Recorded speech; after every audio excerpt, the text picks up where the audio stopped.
bien la diferencia entre lo uno y lo otro para comenzar. Un concepto de temperamento que encontré dice que el temperamento es la peculiaridad e intensidad individual de los afectos psíquicos y de la estructura dominante de humor y motivación. El término proviene del latín temperamentum, que es una medida, y es la manera natural con que un ser humano interactúa con el entorno. Puede ser hereditario y no influyen los factores externos. Ok, sí, ahí ya se escucha un poquito bajo. Bueno, ahora, lo que es el temperamento, ustedes ya se darán cuenta que no es lo mismo que el carácter. El temperamento tiene más que ver con cómo nacimos. Yo tengo 3 hijas y ninguna tiene el mismo temperamento. Por un lado, la una es un poquito impulsiva, la otra es un poquito más quieta, la otra es un poquito más enojona. Ese es el temperamento, Dios la hizo así. Usted y yo ahí no entramos en ese tema, sino que Dios la mandó así. Por el lado de nuestros familiares, usted verá las diferentes formas de ser de las personas. Nuestros hermanos, yo soy de una manera, mi hermano es de otra manera, mi hermana es de otra manera. Pero eso tiene que ver mucho con su temperamento y cómo Dios lo mandó formado desde el inicio. Entonces, un ejemplo bíblico, para hablar un poquito del temperamento con un ejemplo, me vino la palabra de hablar sobre Pedro. Este hombre era de un temperamento bastante colérico, bastante impulsivo.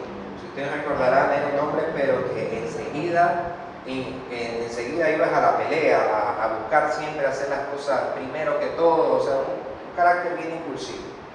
Pero lo rescatable de esto es que Dios trata con el temperamento de Pedro. Recuerden que 3 años estuvo con el Señor y el día del arresto de Jesús fue probado ese temperamento y simplemente evidenció de que el tiempo que pasó con Jesús no fue suficiente para que ese temperamento menguara, porque recuerden que el temperamento Dios no lo respalda. Lo que respalda en tu vida es el carácter que forma, y no va a depender del tiempo que tú pasas con ese temperamento, sino cómo el carácter hace que ese temperamento se domine en tu vida. Y ustedes verán que el día que en este caso que arrestaron a Jesús, lo que hizo Pedro es actuar simplemente de la manera como él era, impulsivamente, corrió y cortó la oreja al hermano. Pero Jesús enseguida le dijo: guarda tu espada, porque esto no es con espada. Quisiera que por favor me acompañen un poquito a leer acerca de Pedro en Lucas capítulo 31, verso 34. Lucas 31, verso 34. Dice: no hay. Padre celestial. Espera, ya mismo me busca. Voy a leer el texto y al final ahí me lo busca cuál es. Puede ser que escribí mal. Dijo también el Señor: Simón, Simón, he aquí Satanás os ha pedido para zarandearnos como a trigo, pero yo he rogado por ti que tu fe no falte, y tú, una vez vuelto, confirma a tus hermanos. Y el Señor le dijo: Señores, dispuesto estoy ir contigo no solo a la cárcel, sino también a la muerte. Y él le dijo: Pedro, te digo que el gallo no cantará hoy antes que tú niegues 3 veces que me conoces. Una vez más, evidenciando el temperamento de Pedro, que el Señor trataba de hacerle entender que iba a pasar por una crisis, por una presión tan fuerte para su vida. Pero él decía: no, tranquilo, yo por ti la vida, por ti doy todo, por ti, no te preocupes, yo puedo estar ahí. Pero Jesús siempre con su amor y misericordia le dice: mírate, no va a pasar hoy que me vas a negar 3 veces. ¿Qué pasó también cuando él lo estuvo negando? Se evidenció su temperamento que no había sido transformado por la presencia de Dios en su vida. 3 años de la vida de Jesucristo invertida en ese siervo, y ese hombre todavía mostraba ese temperamento crudo muchas veces que tenía, porque no había sido en verdad transformado. Pero Dios le dice aquí en la palabra: no te preocupes, que después de este proceso que vas a faltar, que va a pasar, después de ser zarandeado, dice: una vez vuelto, confirma a tus hermanos. Dios sabía lo que iba a hacer en la vida de Pedro. Dios sabía que ya ese Pedro iba a ser transformado. Ya tal vez los 3 años que habían pasado, que tal vez usted dice no fueron valederos para la vida de él, para transformar ese temperamento. La negación que él hizo al maestro fue lo que básicamente transformó totalmente ese temperamento y lo transformó ya en un carácter conforme al de Cristo. Dice que en Juan 21, espero que esta sea correcta, Juan 21 del 15 al 17 dice: cuando hubieron comido, Jesús dijo a Simón Pedro: Simón, hijo de Jonás, ¿me amas más que a estos? Le respondió: sí, Señor, tú sabes que te amo. Él le dijo: apacienta mis corderos. Volvió a decirle la segunda vez: Simón, hijo de Jonás, ¿me amas? Pedro le respondió: sí, Señor, tú sabes que te amo. Le dijo: pastorea mis ovejas. Le dijo la tercera vez: Simón, hijo de Jonás, ¿me amas? Pedro se entristeció de lo que le dijese la tercera vez: ¿me amas?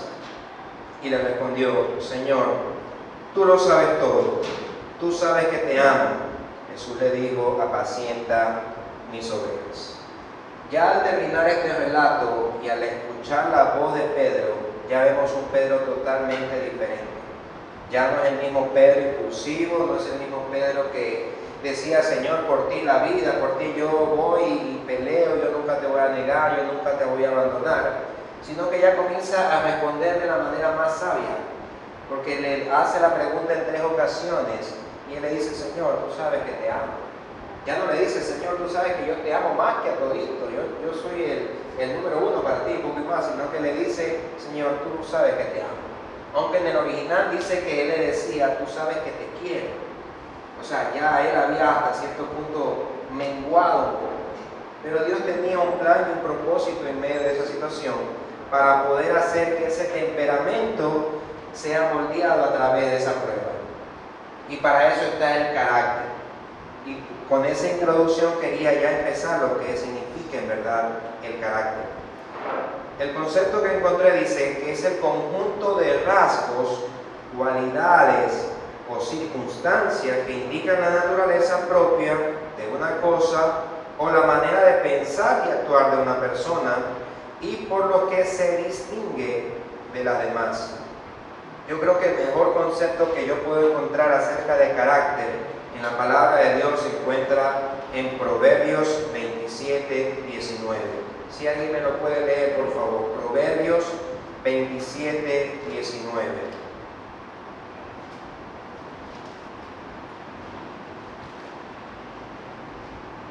¿Alguien lo tiene? Debe. Así como el rostro se refleja en el agua, el corazón refleja a la persona tal como es. ¿Qué más concepto queremos de esto? Ese es el concepto de carácter. El carácter es tal y cual nosotros somos, no lo que aparentamos ser. Por mi carácter yo hago lo que hago y tengo mis razones por qué la hago.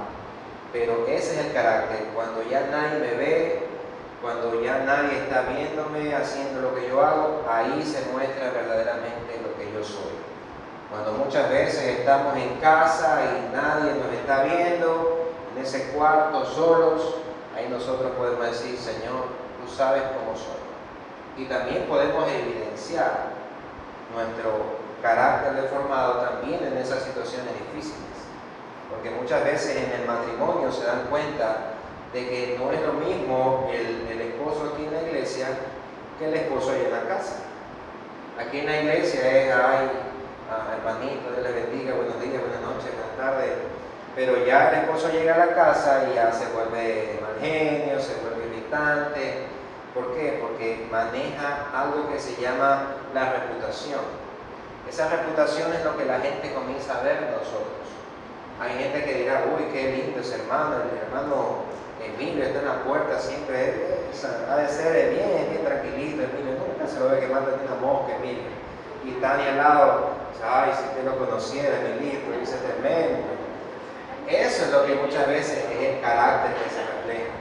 Algo que nosotros, muchas veces aquí, nosotros podemos hasta pensar que las personas tienen un concepto de nosotros. Y esa es nuestra reputación. Pero es hermoso cuando nosotros somos tal cual somos aquí, tal somos en la casa, igualitos somos en el trabajo. O sea, que no marca diferencia de nuestra manera de ser aquí como afuera. Esa es la diferencia de esto. Algo que quisiera compartirles está en 1 de Samuel, capítulo 16, verso 7. 1 de Samuel, capítulo 16, verso 7.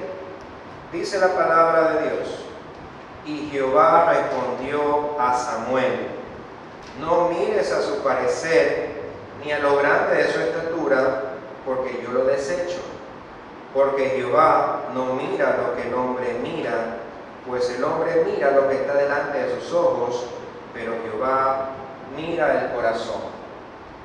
Si usted nota, esto no se lo está diciendo a un cristiano medio de la iglesia, se lo está diciendo a un profeta de Dios, porque Samuel ya había ungido para ese tiempo a Saúl como rey, y obviamente Saúl tenía pinta de rey, ¿no? Tenía porte, ese gran parecer y toda la cuestión, pero Samuel se había dejado llevar por eso, y es lo que muchas veces nosotros nos dejamos llevar muchas veces.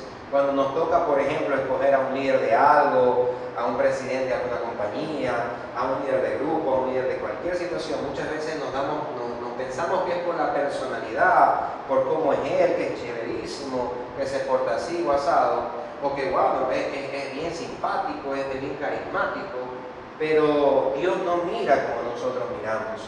Y aquí Samuel estaba viendo de la misma manera. Siendo un profeta de Dios, estaba viendo solo las apariencias externas. Recuerden que Samuel fue a la casa de Isaí, porque dice Dios que le había dicho que uno de los hijos de Isaí iba a ser el próximo rey de Israel. Pero él, así mismo, el mismo padre, Isaí, cogió y sacó a toditos los mejores hijos que tenía, en pocas palabras. A los más fornidos, a los más altos, a los hombres de guerra, pero Dios los desechó a toditos ellos. ¿Y a quién escogió? La mayoría sabe que es a David. David, un simple cuidador de ovejas, una persona tal vez no vista, pero que tenía un carácter conforme al corazón de Dios. John Maxwell dice: el talento es un don, pero el carácter es una elección. Yo decido cultivar intencionalmente ese carácter. Yo no vengo de nacimiento con un carácter formado, o que el día que yo conozco de Cristo, Dios me da un carácter ya formado, sino que Él lo que hace es darnos su palabra y poder para cultivar ese carácter. Un psicólogo de la Universidad de Harvard dijo: las personas que alcanzan grandes alturas, pero que carecen de un carácter sólido que les sostenga, van de cabeza al desastre. Tristemente, nosotros durante nuestra vida podemos, si no entendemos que el carácter es una decisión, tal como el amor o el amar a la persona o el perdonar a alguien, es una decisión que nosotros tomamos. El cultivar nuestro carácter también es una decisión. No es algo que viene ya preestablecido en nosotros, no es algo que ya Dios lo manda y entonces ya tienes un carácter y listo. Aquí tenemos la mala costumbre de decir, bueno, esa persona es de mal carácter, o esa persona tiene un lindo carácter, pero no entendemos que es su personalidad muchas veces, o es su temperamento que vemos. Pero el carácter es otra cosa, es algo más profundo que solo Dios entre en esa persona y cambie. Aún dice que para el tema de las personas japonesas, estuve viendo un conferencista que hablaba que un japonés dice que uno de sus maestros tenía un carácter bueno, un carácter fuerte. Entonces el chico se pone un poquito, ¿por qué tiene carácter fuerte? Yo lo veo que es súper tranquilo el señor. Entonces dice, empújale los árboles. Es como alumno coge y lo empuja, y el maestro, no te preocupes, sigue nomás. Dice, para nosotros el tener carácter fuerte es aquella persona que no se enoja por cualquier cosa. En cambio, para el latino, el carácter fuerte es aquel que está enojado con medio barrio y comienza y vocifera y eleva la voz. desde ahí entendemos que el carácter está mal visto. O sea, que pensamos que el carácter tiene que ver con nuestra explosión de genio, o que tiene que ver muchas veces con nuestra pasividad. Y netamente el carácter es netamente nuestra esencia.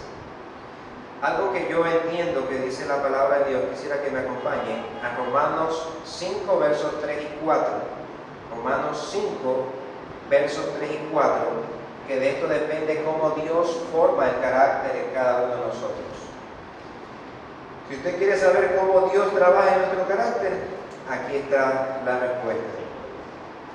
Dice la palabra, esta es la versión NTV. También nos alegramos al enfrentar pruebas y dificultades, porque sabemos que nos ayudan a desarrollar resistencia. Y la resistencia desarrolla firmeza de carácter. Y el carácter fortalece nuestra esperanza segura de salvación. Aquí dice que la palabra resistencia, que es la palabra paciencia en otras versiones, significa upomone, que esto significa perseverar bajo tremenda presión. Eso es lo que Dios hace a través de las crisis, a través de las dificultades que pasamos durante nuestra vida como cristianos. Es ahí que Dios forma nuestro carácter.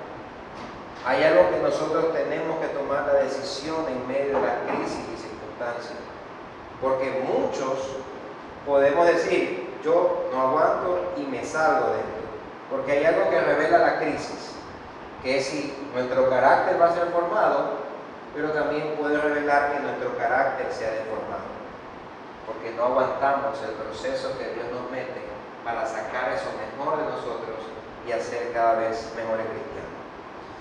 Quisiera hablarles un poquito de este líder en Éxodo 4 y 5, no vamos a leer, pero tanto Moisés como Faraón, si ustedes han leído la palabra en Éxodo 4 y 5, habla de que Dios levanta a este hombre, que es considerado el hombre más manso de la tierra, llamado Moisés. Pero si ustedes analizan sus inicios, Moisés no es nada más y nada menos que un asesino. Sus inicios fueron de matar a una persona, a un egipcio. Y a ese hombre, con ese carácter, con ese temperamento, yo me confundo, con ese temperamento impulsivo, similar al de Pedro, Dios coge y lo manda a hacer algo que para nadie era sencillo. Aún el mismo Moisés, cuando fue llamado, él muchas veces renegó de ese llamado y le decía, Señor, yo de verdad soy tartamudo, no sé hablar, ¿qué le voy a decir? Y antepuso un pocotón de cosas delante de Dios para no hacer lo que tenía que hacer. Pero él entendía que Dios lo que quería es tratar y formar ese carácter para lograr ser en esa persona un hombre de Dios, un hombre manso conforme al corazón de Dios. Y lo que pasó por el lado de Faraón, que era un líder también, que más bien su carácter a través de esas pruebas, su corazón se deformó y se llenó tanto de odio, tanto endurecido fue, que terminó obviamente pereciendo, ¿no? Yo creo que la mayoría de los que estamos acá, a veces es difícil lo que les voy a decir, pero ninguno de los que estamos acá le damos la bienvenida cuando estamos pasando por situaciones difíciles.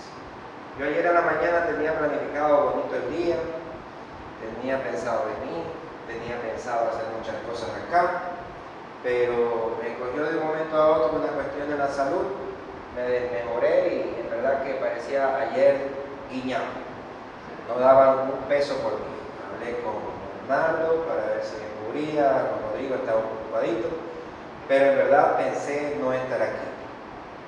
Pero dentro de esto de aquí el Señor me enseñó algo, de que Él a través de esas pruebas que pasamos, aún en la salud, Dios quiere formarnos y quiere ver nuestra dependencia en Él, quiere ver de qué estamos hechos. Si comenzamos a renegar, si comenzamos a decir que tal vez, qué pasó, que hice malo y cosas por el estilo, pero Dios simplemente quiere mostrar su gloria y quiere hacer su voluntad en nuestras vidas y quiere formarnos a través de las situaciones.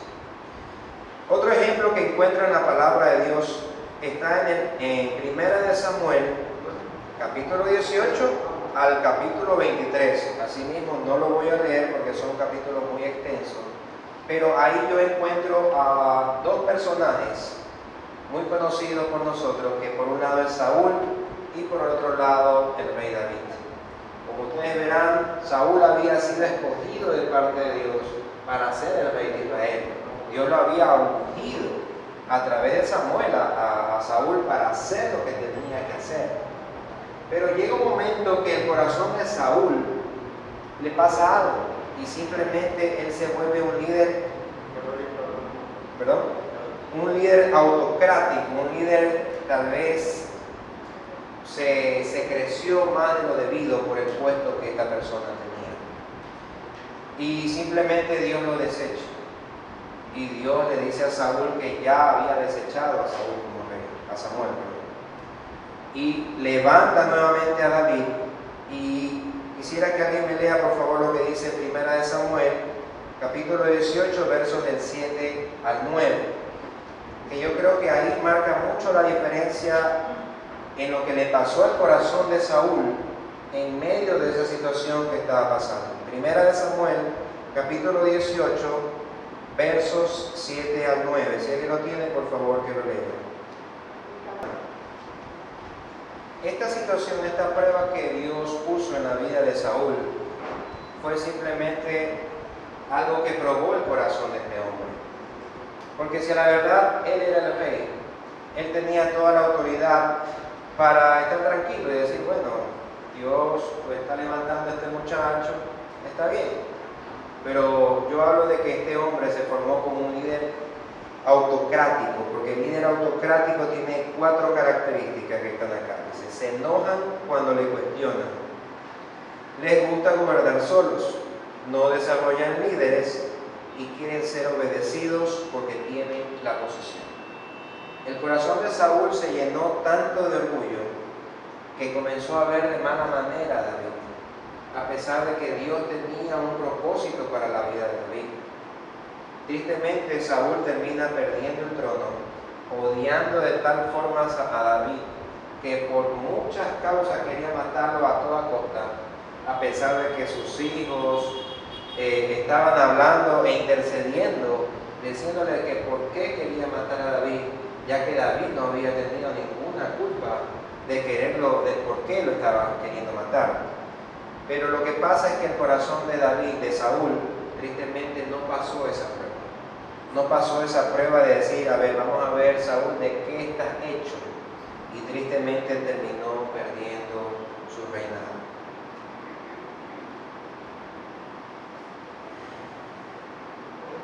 Hay una ilustración muy buena que quisiera compartirles en esta hora, que habla sobre la plata, cómo se trabaja la plata.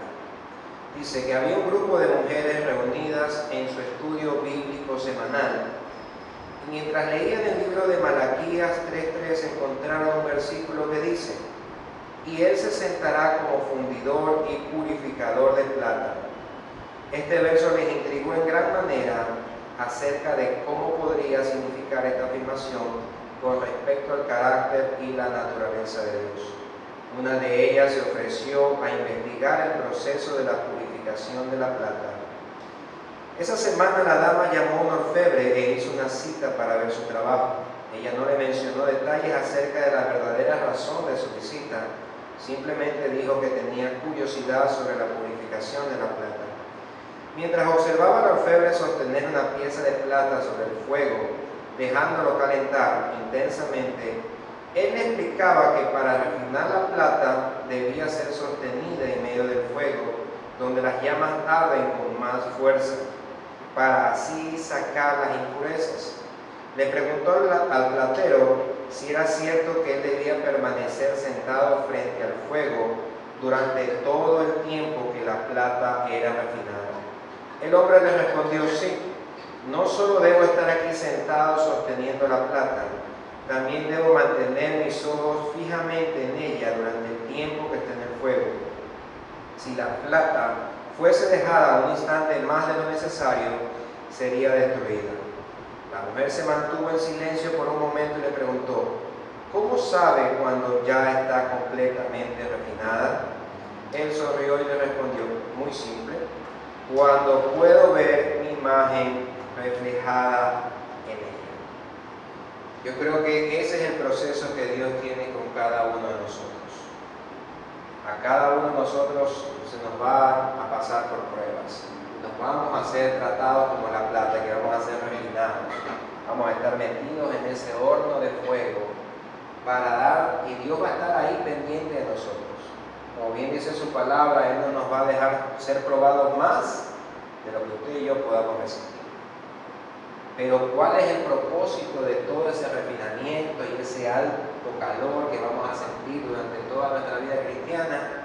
Es que simplemente nosotros comencemos a reflejar en nuestra vida la imagen de nuestro Señor Jesucristo. Porque hay algo que hace las crisis en nosotros. Yo creo que cuando nosotros estamos en crisis, lo que más hacemos, o primerito hacemos, es buscar a Dios, pero de una manera sincera. ¿Cuántos de los que están acá tienen devocionales diarios? Leen la palabra. Pero sí o no que cuando nosotros comenzamos a estar en una crisis, ya ese devocional diario ya no nos es suficiente. Comenzamos a tener alabanza, comenzamos a buscar más, comenzamos a orar el doble.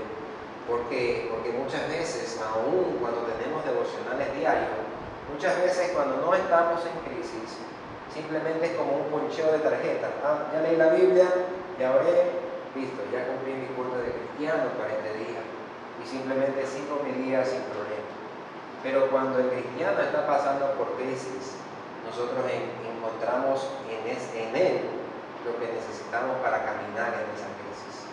Y Dios nos hace buscar de todo corazón básicamente. Yo creo que, como bien decía el pastor Farfán, no hay mejor oración de aquella persona por la que está pasando situación.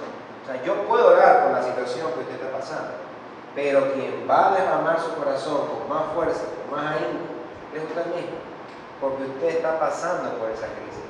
Y es ahí donde Dios a cada uno de nosotros nos enseña a clamar, ya no simplemente a orar, sino a clamarle a Dios. Lo otro que nos ayuda es que nos ayudan a pensar bíblicamente. En esto hay algo que la iglesia muchas veces ha caído. Muchas veces Dios, durante toda nuestra vida como cristianos, nos vive sacando de pruebas, nos vive sacando de situaciones a lo largo de nuestra vida. Pero llega un momento en que simplemente nos olvidamos, tenemos esa mala costumbre de olvidarnos ya lo que Dios hizo.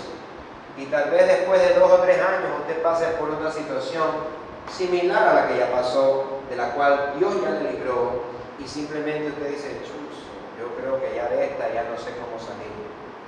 Pero si nosotros tenemos una mente bíblica y vienen las pruebas, la Biblia va a salir de nuestro interior.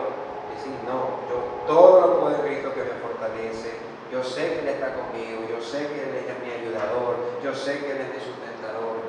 Pero cuando nosotros no tenemos una mente bíblica, sino que pensamos que tal vez, enseguida pensamos que tal vez es pecado, o que tal vez algo pasa, o que Dios se ha olvidado de mí, entienda algo, nosotros como cristianos toda la vida vamos a pasar por dificultades. Lo importante es comenzar a tener en medio de esas dificultades una mente bíblica, una mente que esté llena de la palabra del Señor. La crisis dice que también trae a la superficie esas grietas que tenemos en nuestras vidas.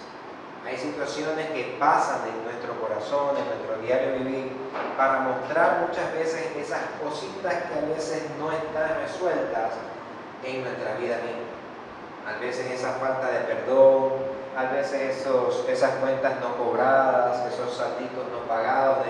No estamos hablando de dinero, estoy hablando de las situaciones que pasaron en algún momento en su vida y que Dios las trae.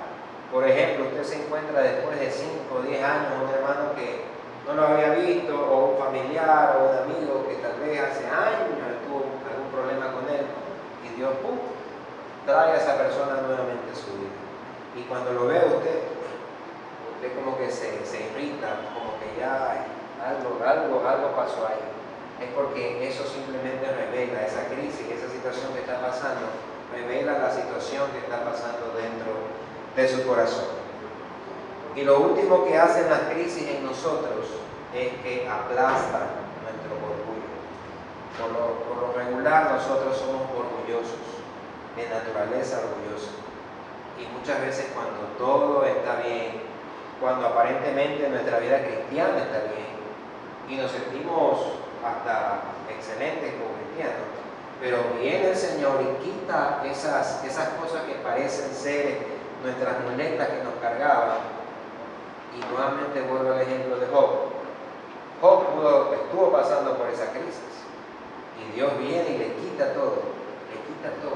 Todo. Imagínese usted, sin trabajo, sin familia, sin todo, sin dinero, sin todo. ¿Qué hace? ¿Cómo estaría su fe en ese tiempo?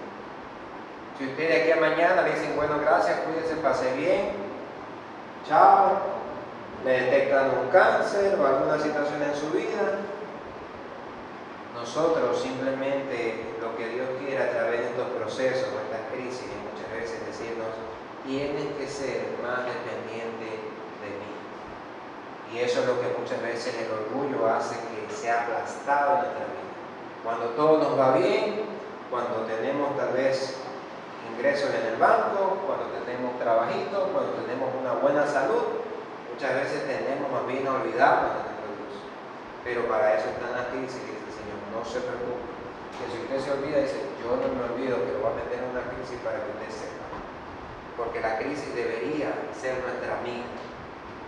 Y esto que digo parece un poquito absurdo, pero en verdad, cuando Dios quiere trabajar en nosotros, la mejor manera de hacerlo es a través de las crisis.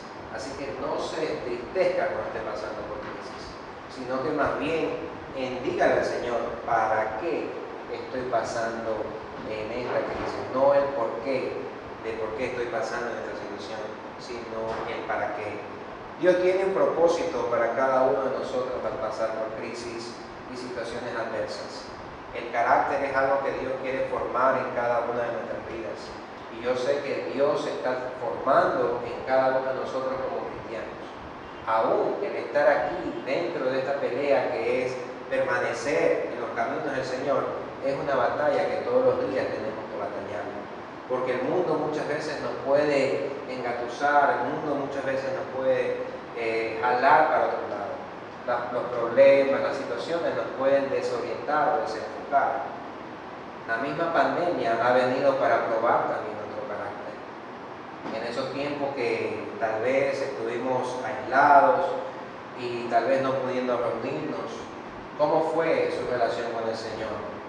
Porque muchas veces decimos, es que yo quiero tiempo, no tengo mucho tiempo para orar, no tengo mucho tiempo para leer la Biblia, no tengo mucho tiempo para qué sé yo, ¿no? Pero cuando hemos tenido el tiempo, muchas veces no lo dedicamos a lo que decimos querer dedicarlo cuando no hemos tenido el tiempo. Así que yo en esta mañana le invito a ponerse de pie y decirle al Señor, sinceramente, Padre, trabaja mi carácter, trabaja mi forma de ser, que pueda ser como aquellos hombres, como aquellos valientes que en algún momento simplemente pasaron por situaciones adversas, pero no claudicaron, sino que dejaron pasar esa presión en su vida para sacar lo mejor de cada uno de ellos. Vamos a orar.